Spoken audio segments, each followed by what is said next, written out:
quote quite a bit this Nietzsche guy. Uh-huh. And I know, like Jordan Peterson, a lot of different people mention him as somebody that I guess he must have said something why? important. Yeah. So, well, tell me about him. What did he bring to the table on all this? I think he's an interesting guy. When you look at his life, it ends miserably in sort of a mental breakdown fashion. But I think he's born 1844. Okay. Remember, you want to keep in mind, I'm stacking these dates on you, but 1848 is the Communist Manifesto. Okay. 1859, Darwin's Origin of the Species. On Origin of the Species by natural selection. All these ideas. Right. So then what happens is, but remember, Darwin's is a key breaking point. Yeah. Because you're going to see this idea that God no longer needs to exist in these people's minds. So you're going to see it, especially in Nietzsche. Okay. So he's really a philosopher and a bunch, kind of a lot of other kind of offices together at that moment, but he's really a philosopher to me. Now, what he's famous for is God is Dead. That's his book? No, it's a quote. And it's part of a quote, really. Okay. God is dead. But you have to know, to me, you do better if you know where it came from and what he really is driving at. But when you watch his personal life, he's not popular. He actually loses his teaching position at one point. They give him a permanent 2/3 salary to go away. He's not well liked. He's not really well received. Even when he died, he doesn't have many people at his funeral. So why is he important? Today. Well, people pick up his ideas. Just like I said to you in the last one, Hitler is tainted certainly by Darwinism. He's tainted by Grant's book, right, on the disappearing race kind of a thing, in lamenting white men's decline. And you see Hitler gathering these ideas, and he's got eugenics, right, from the eugenics movement, Margaret Sanger and all of her compadres in the 20s, and there were plenty of them in the U.S., only he runs with it. He puts them all into one big stew, Hitler, and runs for it. He has the personality to pull it all off. Yes, he does. Do something about yes. this. Yeah. So when you see this, you say to yourself, well, okay, where does this guy, Nietzsche, fit in?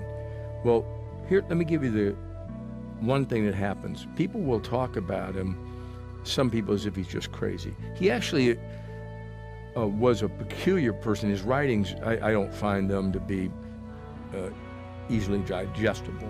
Yeah. I'm really 2/3 of the way through that Thus Spake Zarathustra, which shows some Eastern mysticism kind of ideas to it, and you'll see it. So who he's really dealing with when he deals with Zarathustra is Zoroaster, who is, one time you'll see him, he's a kind of a deity in concept in the Eastern world, okay, in Asia. But he does this thing, and let me read you this, tell you how this goes. When people quote God is dead, what really happens in the book itself, and he does it again, I think he uses it also in a book called, The Gay Science. What he means is the joyful pursuit of knowledge and understanding. That's got two, they kind of substituted that, but I've seen it written both ways, meaning a joyful pursuit of this thing. Yes.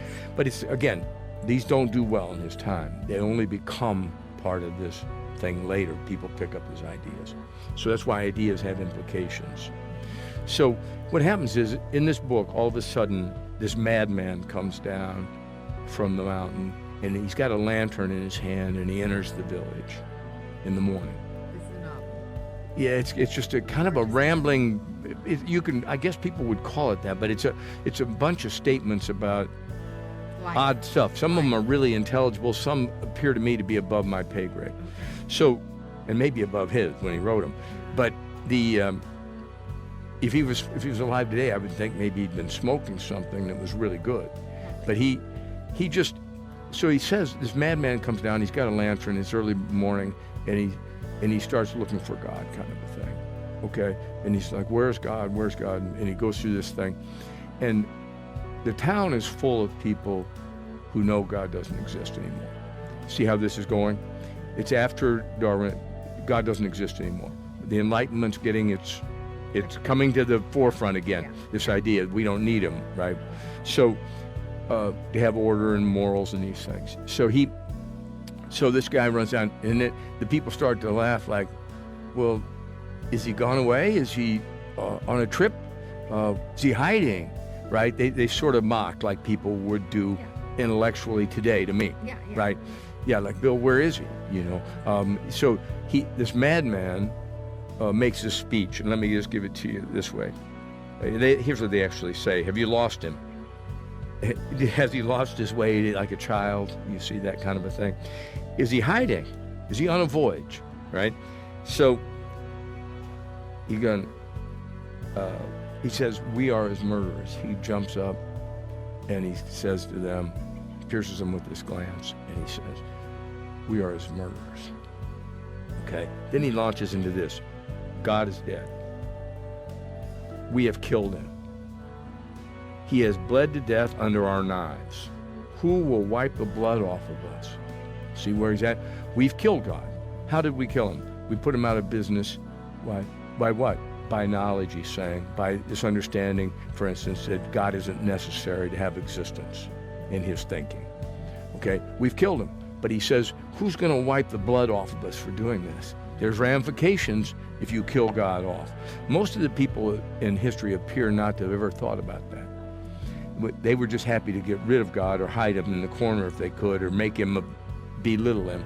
But they didn't think about, well, what are the ramifications of this? What do we do about morals and meaning, for instance, and purpose? But it does seem that he thought about this.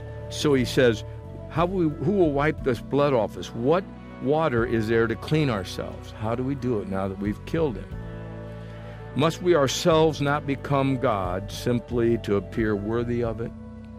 Must we ourselves not be forced into this mode? We must become God. And he's like, if we're going to kill somebody as worthy as this deity who was the backbone of all society and truth, right, and meaning, we are going to have to put on our big boy pants and we're going to take his place. That's really what he's thinking about. So this idea was, I think that the modern man by that point he was really saying God was killed by indifference. People didn't care what he thought when God said anymore. Well, it's no different today.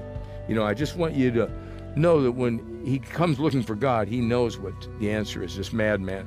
Now, I wanted to give it to you because every time we talk about these things, I say to you, there are ramifications, right, of this. To any thought. Yeah. And here's what happens. The first question that's going to come up, and you'll see it in him, is, remember when I told you, if you're coming to the Atheist Say the Darndest Thing boot camp, I'm going to be saying to you, here's the general groupings I use. You know, it's beginnings. When you get lost in a discussion, think about whether you're talking about beginnings or endings to life, right? Meaning to life and morality. Now, I've added to that this idea of free will, right? Because it comes up in so many contexts. Yes. Yeah. So I'm saying, if I group questions in those categories, like I say in ponds behind my house, it helps me when somebody's getting heated in a discussion or somebody makes an assertion. I'm trying to find my response in one of those ponds, and that's the way I do it. Doesn't mean anybody else has to. But if you don't have a better way, now, if God is dead, where does meaning come from? Think about it. Really think about this.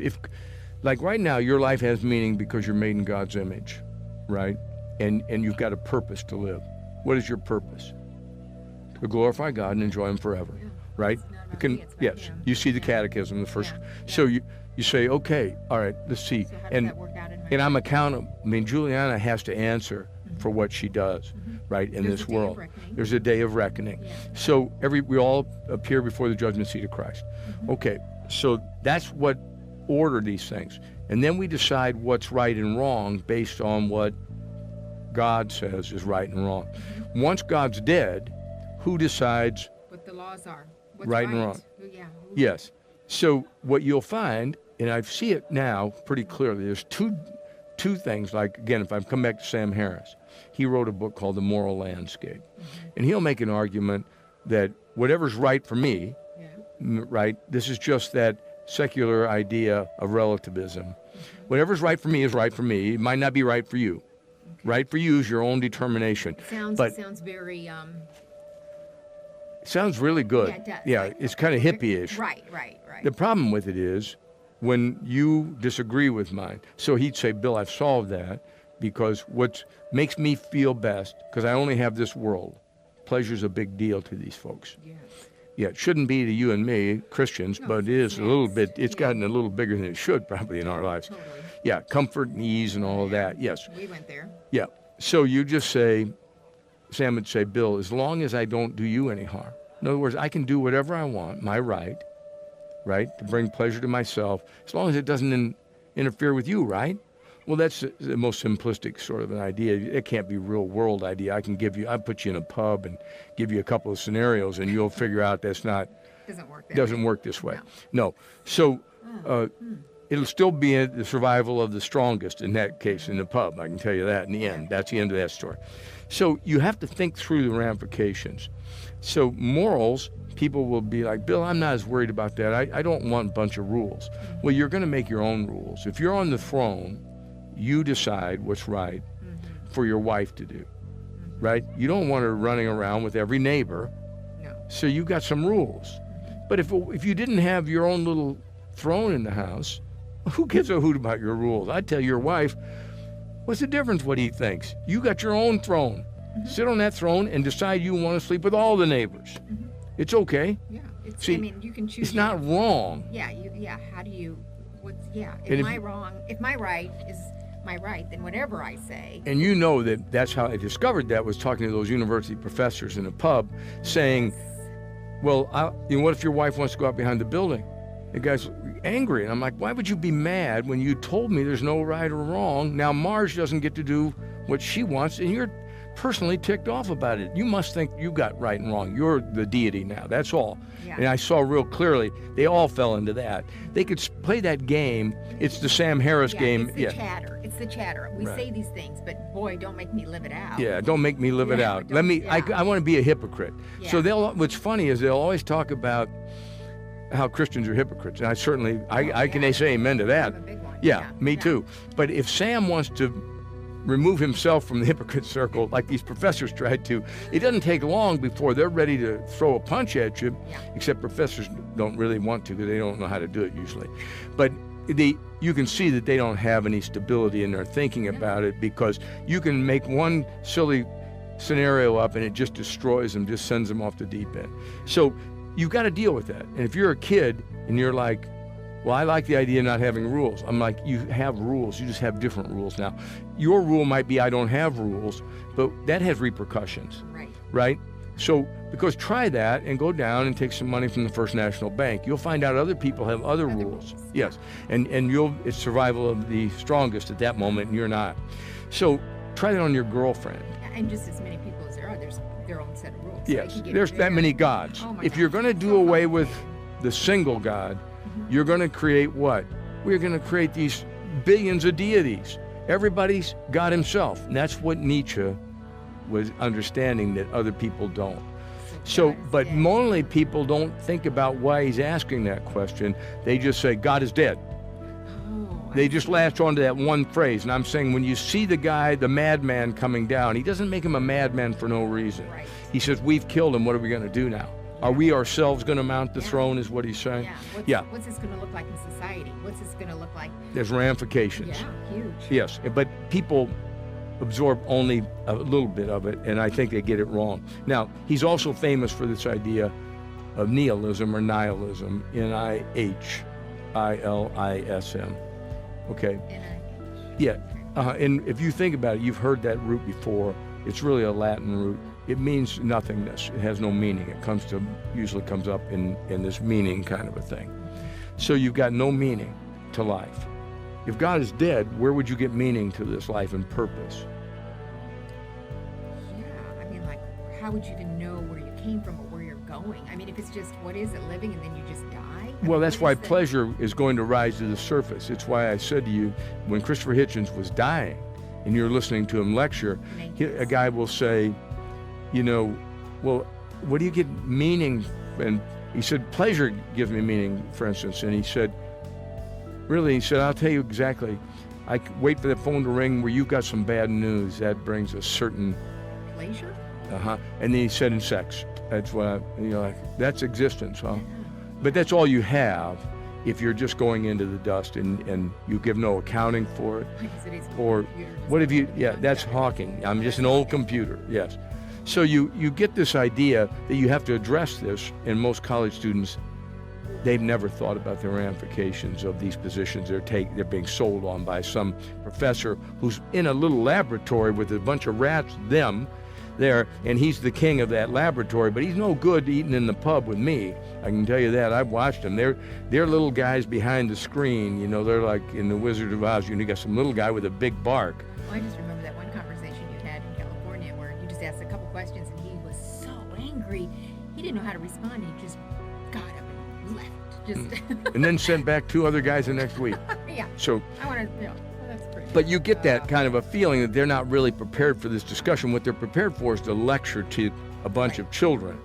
Right. And because these children don't have the courage to raise their hand and say, this is stupid, this is nonsense. Well, and I think some of those children come out of other more sensible thinking, possibly, where there were some rules and possibly, not all, but man, this appeals. And it's like, sure. You're the God, good, I want to be, they want to be anyway. It's probably the herd mentality is the normative thing in college. Right. You want everybody to like you and you want to be part of something. Right. So if you raise your hand, you're going to stand out. And like in this case, Christopher Hitchens is going to belittle you in front of everybody. Yep. It takes some courage to do that. And we're not really teaching, I don't know whether we teach young men and women today to be courageous and stand alone. We really don't. In school, we don't. So if we're not getting it at home or at church, you're going to find a bunch of sheep. And you won't find anybody who stands up all by himself in a crowd of 300 and says, this is not right, and we need that. Now, the last thing that you're going to get from him that's important historically, he comes up with this idea of what he calls the overman. Now, overman, and really, it's going to, in German, it's going to come out this way, Übermensch.